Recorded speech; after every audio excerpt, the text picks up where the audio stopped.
आप सभी का स्वागत है। आज हम देखेंगे दंड प्रक्रिया संहिता 1973 के बारे में। दंड प्रक्रिया संहिता 1973 जो है, इसकी अगर हम धारा 1 को देखेंगे तो इसमें दिया हुआ है इसका संक्षिप्त नाम क्या होगा, इसका प्रारंभ कब हुआ और इसका विस्तार कहाँ तक है। तो भारतीय दंड प्रक्रिया संहिता जो है 1973, ये इसका जो विस्तार है ये कहाँ पर है, कहाँ तक है, संपूर्ण भारत पर है। संपूर्ण भारत पर है। विस्तार कहाँ तक है, संपूर्ण भारत पर है। और इसमें इसका संक्षिप्त नाम क्या है, तो इसका संक्षिप्त नाम दंड प्रक्रिया संहिता है। इसका विस्तार कहाँ तक है, संपूर्ण भारत पर है। इसमें कुल धाराओं की अगर हम बात करें तो इसमें कुल कितनी धाराएं हैं, तो इसमें 484 धाराएं हैं। 484 धाराएं हैं। इसमें कुल अध्याय की अगर हम बात करें तो इसमें 37 अध्याय हैं। 37 चैप्टर, यानी इसका जो संक्षिप्त नाम होगा क्या होगा, दंड प्रक्रिया संहिता 1973 होगा। इसका विस्तार कहाँ तक है, संपूर्ण भारत पर है। इसमें कुल धाराएं 484 और इसमें अध्याय की बात करें तो कुल 37 अध्याय हैं। इसका जो अध्याय 8,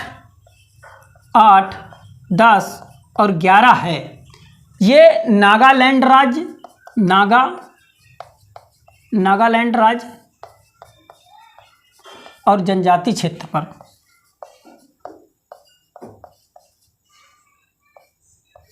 जनजात क्षेत्र को लागू होंगे। यानी इसके अध्याय 37 अध्याय हैं कुल, जिसमें से अध्याय 8, 10 और 11 नागालैंड राज्य एवं जनजात क्षेत्र को लागू होंगे। अन्य राज्यों पर लागू नहीं होंगे, जो अन्य स्थान है उस पर लागू नहीं होंगे।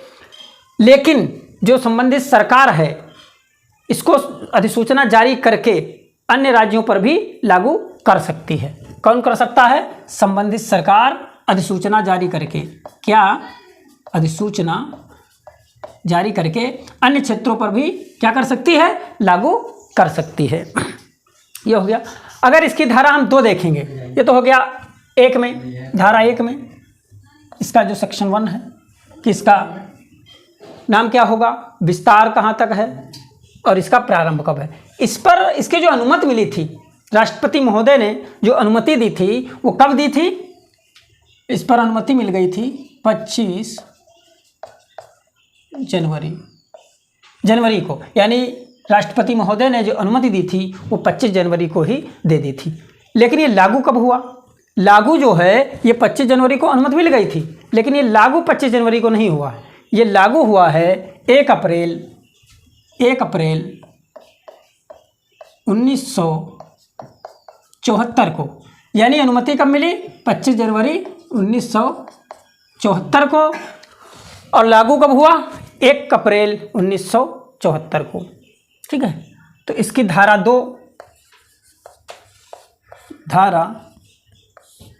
2 की बात करें तो इसमें क्या दिया हुआ है,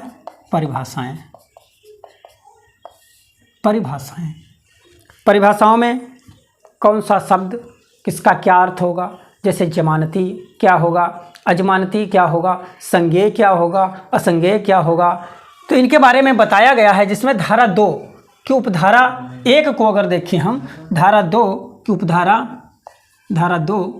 की उपधारा का यानी 2A, इसमें दिया हुआ है जमानती अपराध, जमानतीय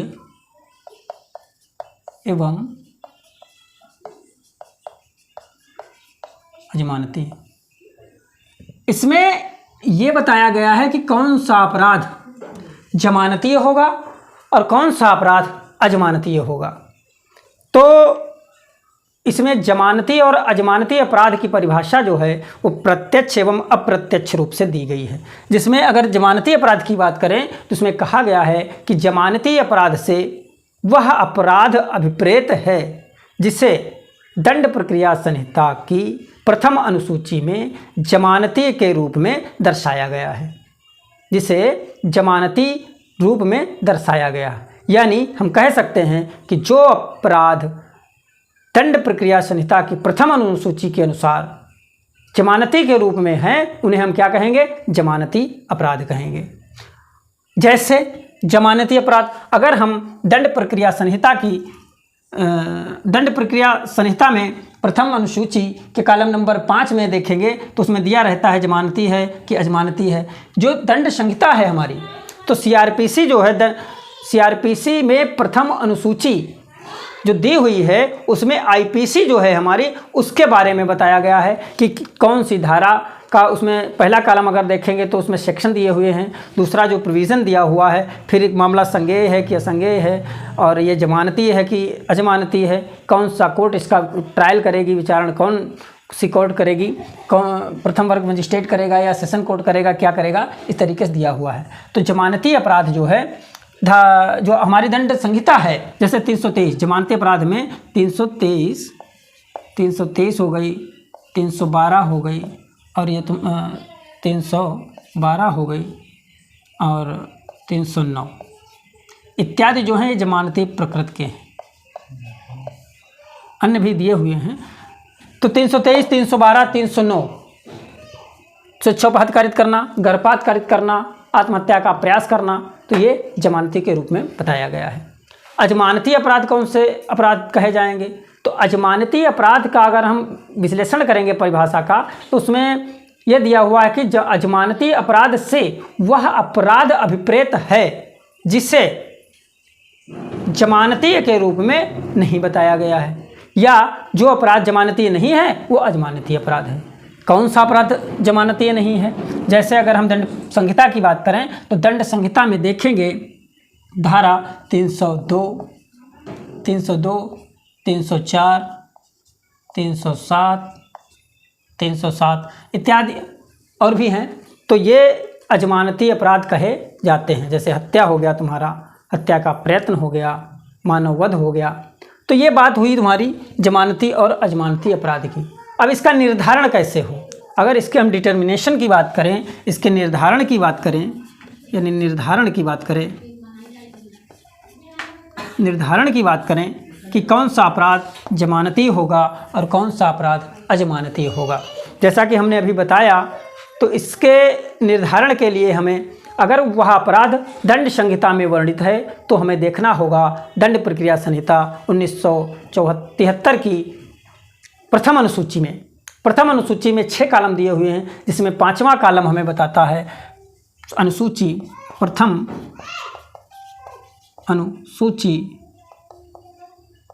अनुसूची का कॉलम नंबर 5 जो है वो बताता है कि वह अपराध जमानती है या अजमानती है।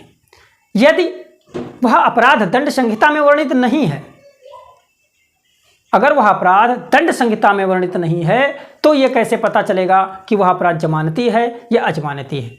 तो इसके लिए हमें उस विधि में देखना होगा कि जिसका वह कानून है, प्रोविज़न है कि वह अपराध जमानती है कि अजमानती है। यदि उसमें भी ये नहीं बताया गया है कि वह अपराध जमानती है कि अजमानती है, तो हमें भारतीय दंड प्रक्रिया संहिता की प्रथम अनुसूची के दूसरे खंड में, प्रथम अनुसूची में 2 खंड दिए हुए हैं, जिसमें पहले में 6 कॉलम दिए हुए हैं जो बताता है कि जमानती है कि अजमानती है, संज्ञेय है कि असंज्ञेय है, या इसका विचारण कौन करेगा। दूसरा खंड जो अगर हम देखेंगे तो इसके लिए हमें दूसरे खंड का सहारा लेना पड़ता है।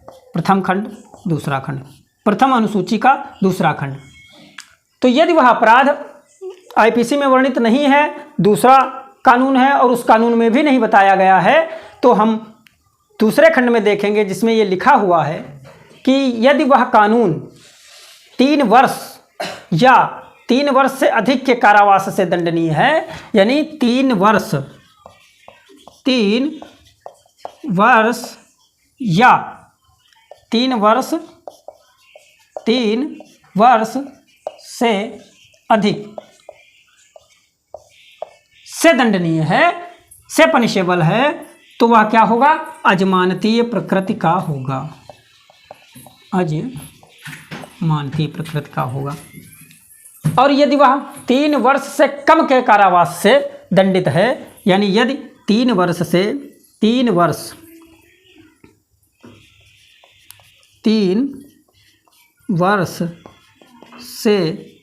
कम के कारावास से या जुर्माने से या जुर्माने से दंडित है, पनिशेबल है, तो वह कैसा होगा? जमानती होगा। वो कैसा अपराध होगा? जमानती अपराध माना जाएगा। तो इसका निर्धारण करने के लिए हमें किसका सहारा लेना पड़ता है? दंड प्रक्रिया संहिता की प्रथम अनुसूची को देखना पड़ता है।